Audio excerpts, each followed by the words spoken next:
Il t'avait réduit à un chiffre, un échec, un « il ou elle ne s'en relèvera jamais ». Mais Dieu t'a vu autrement. Il t'a vu comme un canal de sa gloire, pas parce que tu es parfait, mais justement parce que tu es humain, parce que ta voix tremble, parce que ton passé saigne encore parfois, parce que tu n'as plus besoin de jouer un rôle, tu n'as rien à prouver, tu n'as plus besoin d'exister pour leur regard. Car dans le secret, tu as déjà vu le regard du Christ. Tu sais ce que c'est que d'être vu dans ta poussière et pourtant aimé jusqu'à l'os. Ce n'est pas une revanche, c'est une renaissance. Et c'est pour ça que tu ne parles pas avec arrogance. Tu parles avec gravité, car chaque mot que tu dis aujourd'hui est né d'un combat que personne n'a vu. Et chaque pas que tu fais est une réponse à l'appel doux d'un sauveur qui t'a ramené à la vie. Tu n'es plus le même. Et c'est bien ainsi. Ce n'est pas une revanche. C'est le souffle du ressuscité en toi.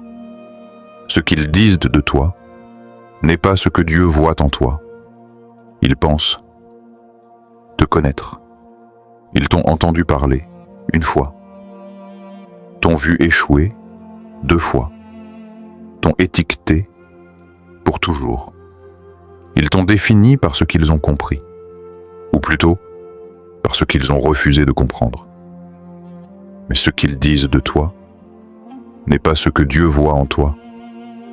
Tu as peut-être grandi sous un nom qu'on t'a imposé. Pas assez bon, instable, trop émotif, différent. Et ces étiquettes, tu as fini par les coller toi-même sur ton cœur. Tu t'es regardé à travers leurs lunettes. Tu as cru leurs limitations comme si c'était ta définition. Mais Dieu ne consulte pas leur opinion pour t'appeler. Ésaïe 43, 18. 18, 19. Ne pensez plus aux événements passés, ne considérez plus ce qui est ancien. Voici, je vais faire une chose nouvelle. Dieu n'a jamais été impressionné par ton passé, ni effrayé par tes erreurs. Il voit au-delà de tout ce qu'ils retiennent contre toi. Ils parlent encore de ton hier. Mais Dieu, lui, travaille déjà sur ton demain. Histoire réelle. Un jeune homme dans un lycée où croire en Dieu était risible. Il priait dans les couloirs, lisait sa Bible pendant les pauses. On le traitait de fanatique. Les profs lui faisaient des remarques. Les élèves le pointaient en tête du doigt. Il n'était pas populaire, il était seul. Mais il n'a pas éteint sa lumière. Il a continué à marcher dans l'ombre, non pas pour provoquer, mais parce qu'il avait entendu une voix intérieure, plus forte que les moqueries. Des années plus tard, ce sont les mêmes qui se moquaient de lui qui l'ont appelé, en secret, pour lui demander de prier pour leur mère malade, pour leur fils perdu, pour leur mariage détruit. Parce que quand tout s'effondre, on ne cherche pas celui qui a brillé, on cherche celui qui est resté debout. Tu ne leur dois rien. Tu ne dois pas les convaincre. Tu ne dois pas leur expliquer ta foi. Tu ne dois pas justifier ta paix. Tu ne dois pas argumenter ta transformation. Jean 10,3, il appelle par leur nom les brebis qui lui appartiennent et il les conduit dehors. Dieu ne t'a pas appelé à convaincre, il t'a appelé à marcher, à suivre, à écouter. Et quand tu suis sa voix, tu n'as plus besoin de celle des autres pour avancer. Ils parlent, mais leur voix ne construit rien. Dieu parle, et tout l'univers obéit. Alors, pourquoi donnes-tu plus de crédit à ceux qui commentent ta vie qu'au Créateur qui l'a rêvé avant ta naissance? Ce n'est pas une question d'arrogance. Ce n'est pas « je suis meilleur ». C'est « je suis appelé et ». Appelé par grâce, appelé par amour, appelé par un Dieu qui m'a vu, quand personne ne regardait. Tu n'es pas ici pour être accepté. Tu es ici pour porter une présence. Tu n'as pas été façonné par leurs mots, tu as été façonné dans le feu de l'esprit. Et le feu, ça brûle les étiquettes humaines. Tu n'es pas l'échec qu'il te rappelle, tu n'es pas l'enfant perdu, tu n'es pas l'erreur d'hier, tu es le projet de demain. Et quand tu regardes ton reflet, ne cherche pas ce que les autres ont dit de toi. Cherche ce que Dieu a soufflé en toi. Cherche la lumière, même faible, même vacillante, qui continue de briller malgré tout. Et souviens-toi, ce qu'ils disent de toi n'a jamais été le dernier mot. Dieu voit en toi quelque chose que le monde ne pourra jamais nommer. Parce que ce qu'il construit n'a pas besoin d'être compris pour exister. Il t'appelle par ton nom, et ce nom, aucune moquerie ne peut l'effacer. Il y a ceux que la douleur rend amers, et puis, il y a ceux que la douleur transforme en des porteurs de lumière. Frères, sœurs, ce que tu vis maintenant, ce n'est pas une revanche. Ce n'est pas Dieu qui a écrit un scénario pour faire honte à ceux qui t'ont méprisé. Ce n'est pas une scène de triomphe pour écraser les autres. Ce n'est pas une gloire pour ton ego. C'est une œuvre de grâce, silencieuse, profonde, sacrée. Éphésiens 2:10, car nous sommes son ouvrage, ayant été créés en Jésus-Christ pour de bonnes œuvres que Dieu a préparées d'avance afin que nous les pratiquions. Tu n'es pas un trophée, tu es une offrande vivante, un être qui porte dans ses cicatrices le témoignage du ciel. Ce que tu es devenu n'est pas la somme de tes blessures. Ce que tu es devenu, c'est le reflet d'un Dieu qui restaure, d'un Christ qui relève. Oui, tu as souffert. Oui, ils ont ri. Oui, tu as traversé des nuits où tu pensais ne jamais revoir la lumière. Mais tu es encore là, et ce « encore là » n'est pas de toi.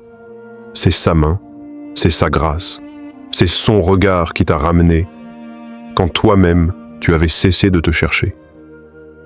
Tu n'es pas juste quelqu'un qui a survécu, tu es un témoignage vivant, un miracle que le monde ne saura jamais expliquer, parce qu'il ne pourra jamais comprendre le feu qui t'a façonné. Tu n'as pas été envoyé pour impressionner, mais pour inspirer. Pas pour dominer, mais pour guérir. Pas pour répondre à la haine, mais pour révéler la puissance de l'amour. Tu n'as pas été ramené à la vie pour régler des comptes. Tu as été ramené à la vie pour régler l'heure, celle du réveil, celle de l'appel, celle du retour à l'essentiel. Frère, sœur, tu es un appel vivant. Chaque fois que tu respires, le ciel te regarde et murmure « Voilà ce que ma grâce peut faire ». Chaque fois que tu souris, le royaume entier célèbre la victoire de l'amour sur le rejet, de la paix sur la guerre intérieure, de la lumière sur les ténèbres. Et oui, il y aura encore des voix jalouses, il y aura encore des silences pesants, des regards froids, des soupirs d'envie. Mais souviens-toi, la voix des hommes est bruyante, mais la voix de Dieu est souveraine. Tu n'as plus besoin qu'il te célèbre, tu n'as plus besoin qu'il t'accepte. Tu as déjà été reconnu par celui qui a fait le ciel et la terre. Et l'envie des hommes ne pourra jamais couvrir la voix éternelle de celui qui t'a appelé par ton prénom, avant même que tu sois formé dans le sein de ta mère.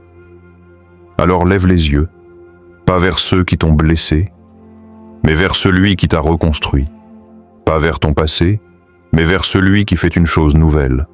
Pas vers les applaudissements, mais vers le silence sacré de sa présence. Tu es un miracle, pas un miracle de vengeance, mais un miracle de grâce. Et cette grâce, c'est ta lumière, ton parfum, ton héritage. Marche dans cette lumière, porte ce parfum, vis cet héritage, et laisse le monde se demander « Comment est-ce possible ?» Tu souriras doucement, et tu répondras dans le secret de ton cœur « Ce n'est pas moi, c'est le Christ en moi. » Il t'avait sous-estimé, mais Dieu t'avait vu, il y a des gens que le monde applaudit dès leur naissance. Ils ont les bons noms, les bonnes apparences, les bons diplômes. À chaque étape, une porte s'ouvre pour eux comme par magie. Mais toi, tu es passé par l'arrière. Tu n'étais pas celui ou celle qu'on recommandait. Tu n'avais pas les mots parfaits, pas l'assurance, ni les réseaux, ni l'éclat. Tu étais invisible. Mais ce que les hommes ignorent, Dieu le contemple. Mais Dieu a choisi les choses folles du monde pour confondre les sages. Dieu a choisi les choses faibles du monde pour confondre les fortes. 1 Corinthiens 27. Ce n'est pas un oubli. Ce n'était pas un accident. C'était une dissimulation sainte. Tu n'étais pas ignoré. Tu étais préservé dans le silence. Tu apprenais à écouter. Dans la solitude. Tu apprenais à tenir debout sans dépendre des regards, dans les refus. Tu apprenais à ne pas te courber devant les hommes. Ce que d'autres reçoivent en un jour, toi tu l'as construit en secret. Année après année. Pendant qu'ils brillaient, tu pleurais. Pendant qu'ils récoltaient des applaudissements, tu combattais des pensées invisibles. Mais dans l'ombre, Dieu t'a visité. Il ne cherchait pas les plus forts. Il cherchait les cœurs qui battent encore dans la poussière. Histoire vraie. Il y avait un jeune homme dans une favela oubliée, orphelin depuis ses 6 ans, élevé par sa grand-mère aveugle. Chaque soir, il lisait la Bible à voix haute pour elle. Et chaque matin, il balayait les rues que personne ne voulait marcher. Un jour, un missionnaire est tombé malade dans son quartier. Personne ne voulait prêcher à sa place, sauf lui. Il ne savait pas bien lire. Mais il connaissait par cœur les paraboles de Jésus. Il est monté sur une vieille caisse en bois et a parlé, pas avec éloquence, mais avec feu. Aujourd'hui, ce même garçon est pasteur dans cette même favela, et ceux qui riaient de lui l'appellent père. Ce qu'il avait de plus pauvre, c'était la foi la plus riche. Toi aussi, tu as peut-être été oublié et rejeté et négligé et... Mais ne crois jamais que Dieu t'a mis de côté. Ce que les hommes n'ont pas discerné, Dieu l'a écrit dans son livre. Il t'a vu quand tu as prié en silence, sans force, mais avec sincérité. Il t'a vu quand tu t'es levé sans savoir pourquoi, juste parce qu'un verset te portait. Il t'a vu quand tu as voulu abandonner mais que tu es resté et debout, même brisé. Ce doute, c'est une épreuve, pas une preuve. Même Jésus, dans sa propre ville, fut rejeté. Même lui, le Messie, fut vu comme le fils du charpentier. Ce n'est pas le monde qui valide ton appel, c'est le Père qui le déclare. Aujourd'hui, tu avances. Pas pour prouver quoi que ce soit. Tu avances. Parce que la voix de Dieu est plus forte que tout leur silence. Tu ne brillais pas, mais tu grandissais dans la profondeur. Ils ne te regardaient pas, mais le ciel t'observait avec amour. Et maintenant, ils ne peuvent plus faire semblant. Ils voient, ils entendent, et même s'ils ne veulent pas l'admettre, ils savent que quelque chose en toi vient d'ailleurs. Tu es la preuve que Dieu choisit encore les oubliés, que l'on peut ne pas avoir de nom, et pourtant être écrit dans le cœur du Très-Haut. Tu es la preuve que l'on peut être formé, dans les larmes, dans l'humilité, dans le rejet, et qu'un jour, sans bruit, Dieu t'élève, pas sur une scène, mais dans les regards de ceux qui ont appris à mépriser. Ils t'avaient sous-estimé, mais Dieu t'avait vu. Leur envie est plus forte que leur mensonge.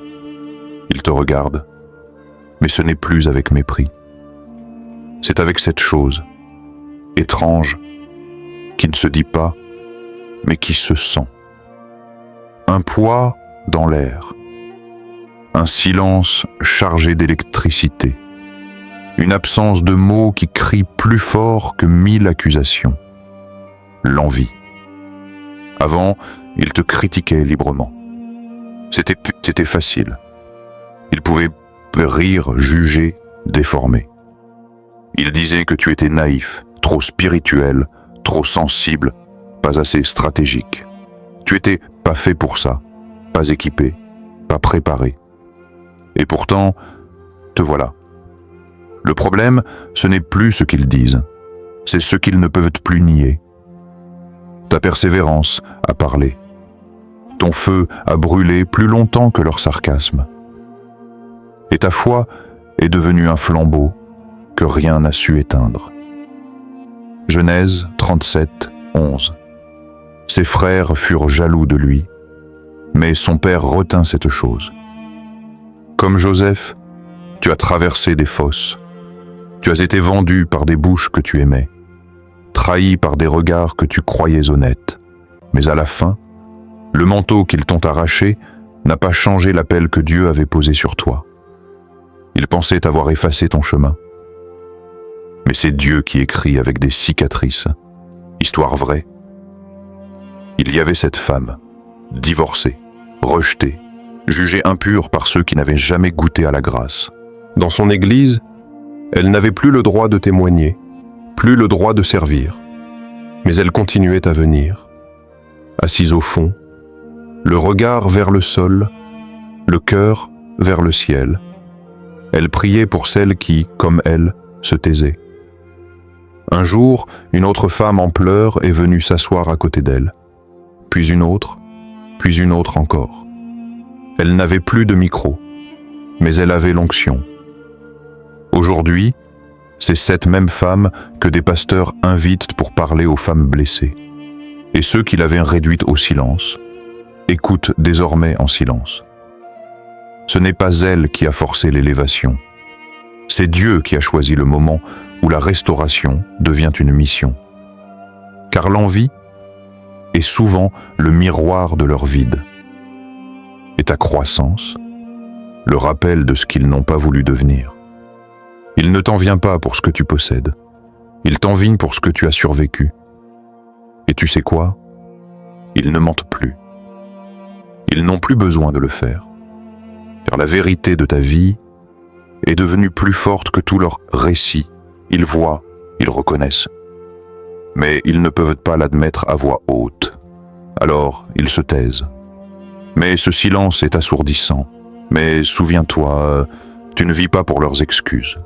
Tu ne vis pas pour leur acceptation tardive. Tu ne vis même pas pour qu'ils changent d'avis. Tu vis pour le regard du Père. C'est ce regard-là qui t'a porté dans la vallée. Ce regard-là qui t'a soutenu quand personne ne te croyait. Jean 12, 43. Ils aimèrent en la gloire des hommes plus que la gloire de Dieu. Toi, tu as choisi l'inverse. Et c'est pour ça que Dieu te confirme quand les hommes te confondent. Tu n'as pas besoin de frapper à la porte qu'il te ferme, car Dieu construit des chemins dans le désert et des rivières au milieu des ruines. La validation humaine est un mirage. Tu la saisis, elle disparaît. Mais l'approbation du Père, elle t'enveloppe, elle te rend libre. Et même si leur regard pique, même si tu ressens leur gêne, leur inconfort, leur jalousie à peine cachée, ne laisse pas leur bruit entrer dans ton silence. Reste à genoux, reste vrai, reste connecté à la source. Car ce que Dieu confirme, personne ne peut l'effacer. Pas même l'envie la plus bruyante, pas même l'histoire la plus déformée. Ce n'est pas une revanche, c'est une renaissance. Tu n'as pas cherché à leur faire regretter. Tu n'as pas voulu briller pour les faire taire. Tu n'as pas avancé pour leur jeter ton succès au visage. Non, tu as marché, parce que rester immobile t'aurait tué. Tu n'es pas devenu quelqu'un pour leur prouver qu'ils avaient tort. Tu as été transformé, parce que tu as laissé Dieu t'arracher à toi-même. Il y a eu des jours où ton reflet te faisait peur. Pas à cause des rides ou des larmes, mais parce que tu ne reconnaissais plus la personne que tu étais devenue. Tu avais tout perdu. Ou plutôt, tout ce que tu croyais être toi. Le confort, l'image, les certitudes. Et c'est là, dans cette ruine intérieure, que le Christ t'a rencontré. Pas en haut, haut d'une montagne, mais dans un sous-sol d'âme, où la lumière ne rentrait plus. Romains 12:2. Ne vous conformez pas au siècle présent, mais soyez transformés par le renouvellement de l'intelligence. Ce n'était pas une amélioration, ce n'était pas une correction, c'était une nouvelle naissance.